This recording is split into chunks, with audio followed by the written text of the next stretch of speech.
नीति शास्त्र और राजनीति शास्त्र का आपस में संबंध। नीति शास्त्र एक सब्जेक्ट है, जीवन जीने का ढंग है। नैतिकता के आधार पर हम अपने जीवन की प्रत्येक पहलू पर खरे उतरें, ये हमें कला सिखाता है। नैतिकता से संबंध रखना उचित अनुचित, पाप पुण्य, कर्म अकर्म, कर्तव्य अकर्तव्य, धर्म अधर्म, इन सब पहलुओं को हम नीति शास्त्र के माध्यम से जान सकते हैं। महात्मा गांधी जो राष्ट्रपिता होने के साथ साथ अंतर्राष्ट्रीय जगत में भी अपने सिद्धांतों और कार्यक्रमों के कारण अमिट पहचान रखते हैं, उनका कहना था राजनीति में धर्म और नैतिकता अनिवार्य रूप से होनी चाहिए। हम इसीलिए आज राजनीति शास्त्र के साथ नीति शास्त्र के संबंध का अध्ययन कर रहे हैं। कुछ विचारधाराएं, कुछ लेखक ऐसे भी हैं जो राजनीति में धर्म और नैतिकता का पृथक्करण चाहते हैं। मैकियावेली, कौटिल्य, उनका कहना है धर्म और नैतिकता का अपना स्थान है। शासन व्यवस्थाओं को अपने निर्णायक भूमिकाओं के माध्यम से परिस्थितियों का सामना करने के लिए कहीं कहीं नैतिकता और धर्म को आधार न बनाकर डिसीजन लेना होता है। लेकिन कुछ भी हो, अपनी अपनी विचारधारा के आधार पर लेखकों ने विचार प्रकट किए। हम आज अध्ययन कर रहे हैं राजनीति शास्त्र का नीति शास्त्र के साथ संबंध। रिप्रेजेंटेटिव पॉलिटिकल सिस्टम में प्लेटो ने अपना ग्रंथ रिपब्लिक लिखा, जो नीति शास्त्र पर लिखा गया ग्रंथ माना गया, क्योंकि वो दार्शनिक आधार पर अपने विचारों की विवेचना करते हैं। अधिकतम व्यक्तियों के अधिकतम सुख के लिए शासन व्यवस्था का संचालन करने वाले लेख प्रतिनिधि यदि अपना व्यक्तिगत परिवार और संपत्ति छोड़ दें तो भी कोई फर्क नहीं पड़ता। यानी राज्य रूपी देवी पर व्यक्ति का बलिदान भी हो जाए तो कोई फर्क नहीं पड़ता, क्योंकि उद्देश्य एक ही है, आदर्श राज्य की स्थापना करना। हम यथार्थवादी दृष्टिकोण से देखें तो व्यवहारवादी दृष्टिकोण से देखें तो नीति शास्त्र या नीति परायणता एक महत्वपूर्ण पहलू है, क्योंकि मानव के अनेक पहलू हैं।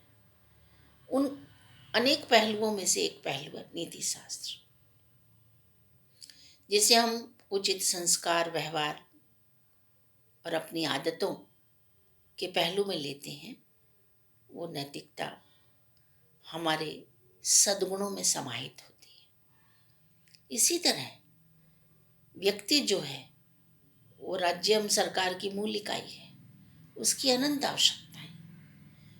आवश्यकताओं की पूर्ति के लिए राजनीतिक व्यवस्था को भी लोक कल्याणकारी योजनाओं का क्रियान्वयन करना है, नीतियों का निर्धारण करना है, नैतिकता का विशेष उसमें ध्यान रखना पड़ता है।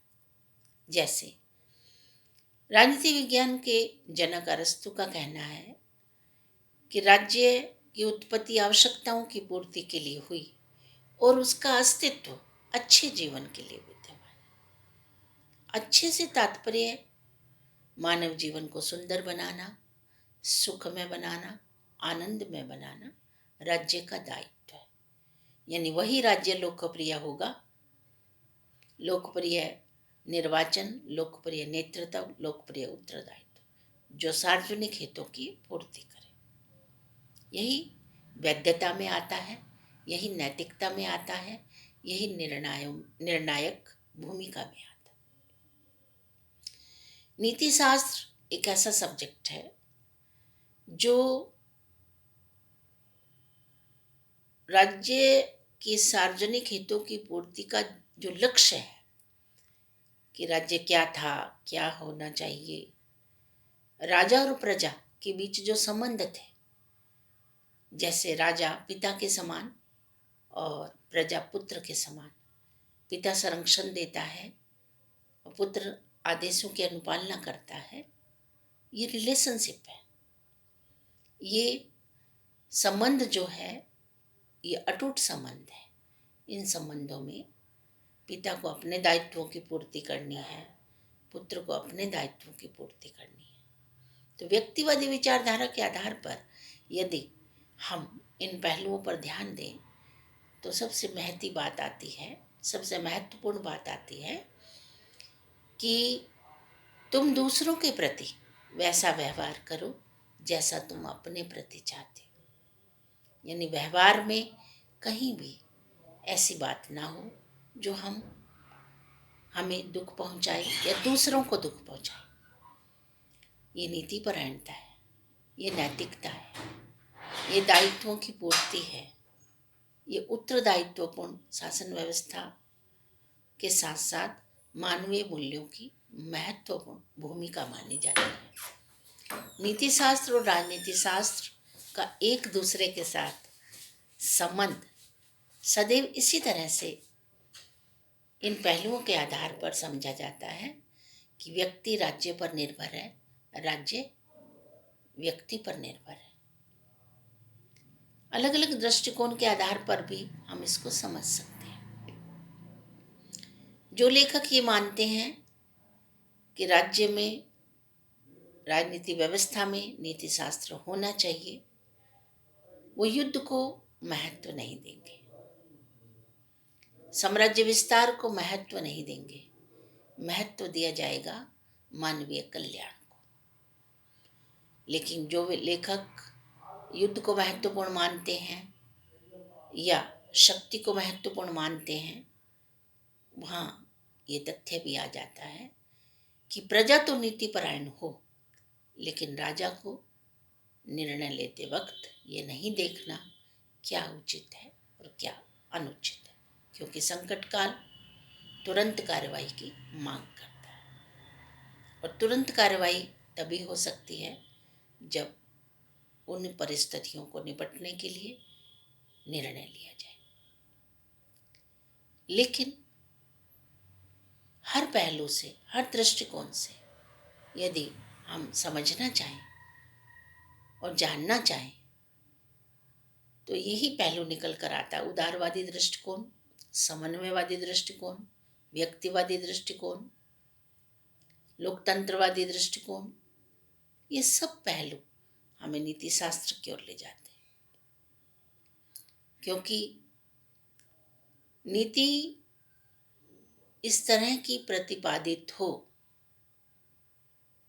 नीति निर्देशक तत्वों में संविधान राज्य सरकारों को ये निर्देश देता है कि इस तरह की नीतियां प्रतिपादित हो कि अधिकाधिक मात्रा में जनता का कल्याण हो सके। जैसे बाल्यावस्था में बच्चों को कारखानों में काम न करने दिया जाए, उन्हें निःशुल्क शिक्षा मिले, निःशुल्क स्वास्थ्य सुरक्षा मिले। ये सब बातें राज्य को नीति परायण बनाती है और यही लोक कल्याणकारी राज्यों की आधार स्तंभ पहलू है। तभी तो जन्म से लेकर मृत्यु तक व्यक्ति का साथ देता है राज्य। वृद्धावस्था में पेंशन, रोजगार की व्यवस्थाएं, आवास की व्यवस्थाएं, स्वास्थ्य सुरक्षा की व्यवस्थाएं, ये सारी बातें या ये सारे पहलू, ये सब तथ्य इन नीतियों को प्रतिपादित करने पर लोक कल्याणकारी राज्यों की स्थापना हो सकती है।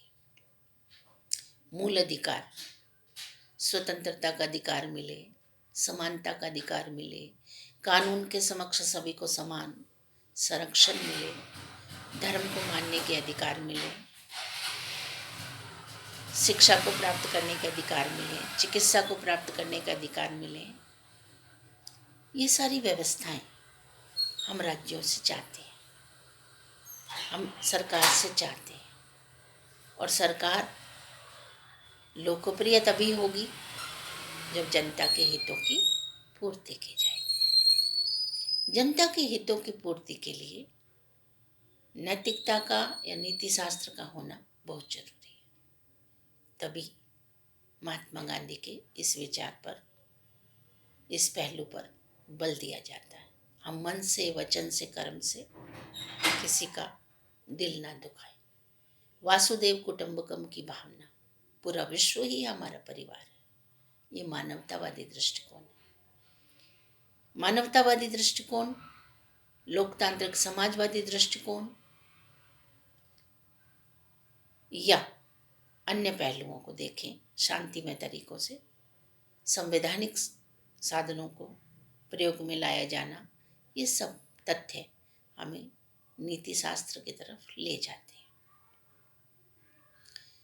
कि हम वर्गों में विभेद के आधार पर कार्य न करें, किसी का शोषण ना करें, किसी के साथ दुर्व्यवहार ना करें, किसी को अपशब्द ना बोलें, घृणा ना करें, द्वेष ना करें, हिंसा ना करें।